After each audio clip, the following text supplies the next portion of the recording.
안녕하십니까. 저는 우간다 마케렐의 UBF 레베카 임 선교사입니다. 저의 인생 소감 제목은 예수님의 사랑이 저를 살리셨습니다. 입니다. 요절은 갈라디아서 2장 19절에서 21절입니다. 정말로 나는 그리스도와 함께 십자가에 못 박혔습니다. 그리스도께서 내 안에 살고 계십니다. 여러분이 보는 내 삶은 나의 것이 아니라 나를 사랑하시고 나를 위해 자기 목숨을 내어주신 하나님의 아들을 믿는 믿음으로 살아가는 삶입니다. 나는 이 삶을 저버리지 않을 것입니다. 파트 1. 하나님께서 저를 찾아내시고 살리셨습니다. 1965년 한여름 농사를 지으시는 부모님의 6번째 딸로 태어났습니다. 고아이신 할아버지의 양자이신 아버지, 무남 동료인 엄마에게 제가 딸인 것이 큰 실망이었습니다.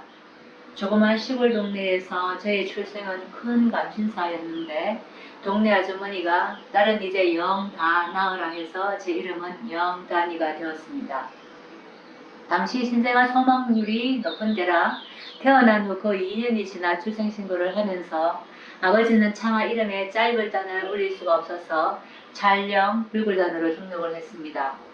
붉은 것으로 가득 찬 자, 즉 예수 믿는 자로 미리 하나님의 택하심을 입었습니다. 읍내중학교를 우수한 성적으로 졸업하고 대구 시내 인문계 고등학교를 진학하자 부모님은 고민하셨습니다. 집안의 희망이었던 독자 남동생보다 제가 두각가 나타내자 엄마는 남동생과 저의 성적이 바뀌어야 한다고 자주 속마음을 말했습니다.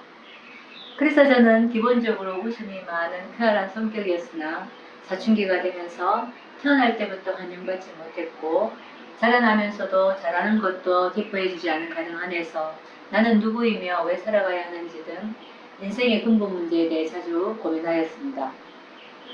부모의 사랑도 조건적인 것을 알게 되면서 사람들의 한계적인 사랑을 믿지 않게 되었습니다. 여롭지 않은 가정 형편이었지만 장학생으로 대학 공부를 하고 있던 언니들로 인해 6년제 의대 공부를 시작할 수 있었습니다. 예과 말 성경 공부에 초대되어 본과 1학년부터 성경 공부하면서 예수님에 대한 기대를 가지고 그의 믿음 수양에 참석하였습니다. 1대1 목자가 되어야 하는 가운데 사랑으로 모든 것을 풀어가시는 예수님께 마음을 열게 되었고 요한복음 14장 6절에 기초하여 예수님을 진리로 확신하게 되었습니다. 창세기 말씀을 공부하면서 이 예수님이 믿는 하나님이 창조주심을 말씀으로 영접하자 저의 출생이 우연이 아니라 절대적인 하나님의 뜻이었음을 믿게 되었습니다. 1장 31절 말씀으로 하나님을 기쁘시게 하는 것이 저의 인생의 목표인 것도 단순하게 믿겨졌습니다. 성경 공부 4개월 만에 당시 목자님들의 푸싱 파워에 밀려 속성 목자가 되었습니다. 요한복음 21장 15절 내가 나를 사랑하느냐 하는 예수님의 질문 앞에 제가 당신을 잘 알지도 못하는데 어떻게 사랑한다고 말할 수 있습니까? 이게 저의 목자 선서였습니다. 하지만 예수님에 대한 확신은 분명하여 의대 동기 후배들을 1대1 성경 공부에 초대하였습니다. 저만 위해서 살 때는 누리지 못한 기쁨과 평안을 누렸고 본과 학문도 하나님을 기쁘시게 하고자 열심히 하였습니다. 그러나 공동생활, 의대 동기와의 갈등, 독특한 인간 목자를 영접하지 못하는 것에서 오는 심한 괴로움 가운데 죄인된 저를 마음으로 인정하고 본과 4학년 때 누가복음 23장 34절 말씀이 예수님께서 저를 위해 하시는 기도인 것을 영접하게 되었습니다. 하나님의 은혜로 인턴 생활을 하게 되면서 감사가 영적인 능력이 되는 것을 체험하게 되었고 독신에 대한 생각이 바뀌었습니다. 선배 가정이 성사로 결단하자 의대 개척을 위한 목자 가정이 필요하여 의대 동기인 임누가 목자와 인턴말 가정교회를 이루었습니다. 만 25세 학교 생활을 방금 마친 영육간에 어리기만 한 두 사람이 하나님께서 쓰실 만한 자들이 되기 위해서는 많은 연단이 필요하였습니다. 결혼 한 달 뒤에 있던 레지던트 시험에 두 사람 모두 실패하고 동역자는 군의관이 되어 최전방에 배치되었습니다. 첫째 아이가 조선으로 태어나 하루 만에 하늘나라에 갔습니다.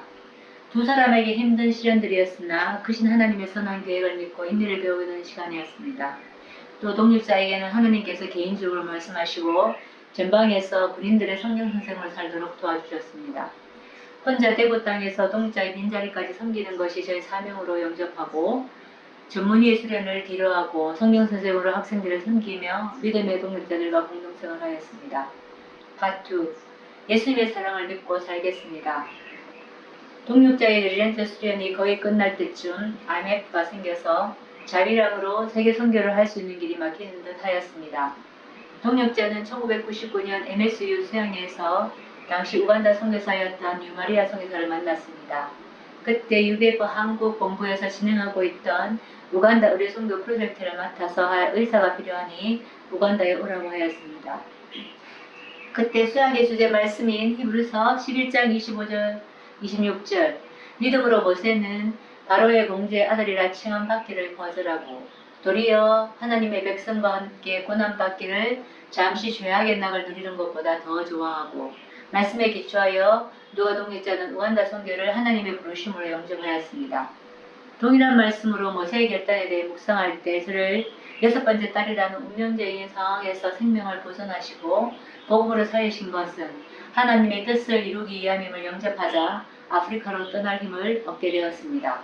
모든 것이 막연하였지만 아브라함의 믿음으로 2000년 6월 말 어린 두 아이를 데리고 우간다로 향하였습니다. 자비량이신 선배 선교사 가정으로부터 숙식을 제공받으며 우간다 생활을 시작했습니다. 하나님께서는 저희들의 마음을 보호해 주셔서 염려보다는 감사와 소망을 허락하셨습니다.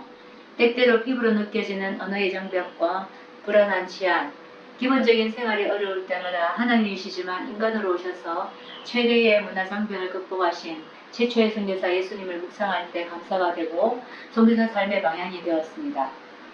우간다에 도착하고 얼마 지나지 않아 우리 모임 내 갈등을 피부로 겪게 되었습니다. 엄청난 실망과 불신으로 무력하여 학생들을 만날 힘이 없었고 구체적인 우리 선교를 위한 기초작업에 동참하지 못했습니다. 동역자는 이미 교회에서 신자들의 분쟁과 부패를 다 겪은 터라 저희의 분쟁에 유동하지 않고 의사로 진료하기 전에 대지를 구입하고 오래된 건물을 병원으로 개축하였습니다. 저 개인적으로는 하나님으로부터 확실한 답이 필요했습니다.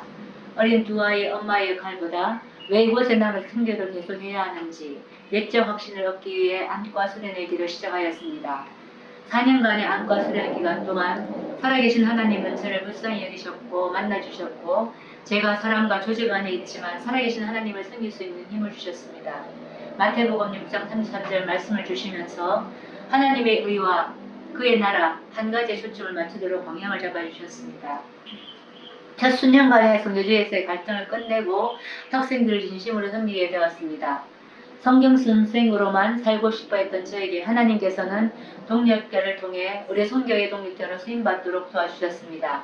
제가 공부하는 동안 아이들을 돌보고 장을 봐주면서 외조를 해주었습니다. 안과 수련을 마쳤을 때에는 안과 기술에 필요한 장비를 구입하며 모든 필요한 준비를 해주었습니다. 안과를 통해 하나님께서는 새 일들을 시작하셨습니다. 실명 예방기구인 비전케어와 함께 일할 수 있게 되어 안과 진료와 수술에 필요한 장비와 기구들을 갖추게 되었습니다. 정국영이 수련을 포기하고 하나님의 의를 먼저 구하고자 했을 때 하나님의 때 하나님의 방법으로 길을 여시고 선교지에서 안과 정리로 훈련하시고 사용하고 계시는 섭리 하나님을 만나게 되었습니다. 무엇보다 하나님께서는 제가 오직 믿음으로 사는 하나님의 사람이 되기를 원하시고 인도하셨음을 고백합니다. 선교사 초기에 겪었던 갈등을 경험한 후 눈에 보이는 것에 매이지 않고 살아계신 하나님 앞에 사는 것 한 가지를 하려고 노력하였습니다. 그러나 믿음은 연약한데 갑자기 맡게 된 지부장 역할과 점점 커져가는 의료 선교 역사로 많은 일로 마음이 분주해져서 마르다와 같이 되어간 듯합니다. 무엇보다 자기 열심이 많으나 영적으로 교만하고 무지하여 복음의 뿌리가 약하였습니다. 저를 향한 하나님의 사랑을 깨닫지 못하여 한계에 부딪히면 하나님보다는 눈에 보이는 사람에게서 인정받거나 일의 성취로 만족을 얻고자 하였습니다. 겸손히 하나님께 나가 기도하지 않아 지혜롭게 사명의 십자가, 늦둥이 육아, 가정의 십자가를 감당하지 못했고 특히 개인적으로 버거운 실명 예방 프로젝트를 몇 년간 하게 되면서 개인적인 한계에 다다르게 되어 번트아웃 현상들이 나타났습니다. 무엇보다 동역자를 의지하고자 하였으나 저보다 더 많은 일을 감당하느라 신경이 예민해져 있었습니다. 조만 일에도 언성이 높아지고 피차의 상태 주기를 잘하였습니다. 저를 잘하시는 하나님께서는 둘째의 질병으로 기도할 때 이사야서 49장 15절 여인이 어찌 그 젖먹는 자식을 잊겠으며 자기 태에서 난 아들을 긍휼히 여기지 않겠느냐 말씀을 주시고, 제가 엄마로서 자식을 뜨겁게 사랑하는 그 사랑보다 더 큰 사랑으로 저를 사랑하시는 하나님의 사랑을 영접하도록 도와주셨습니다.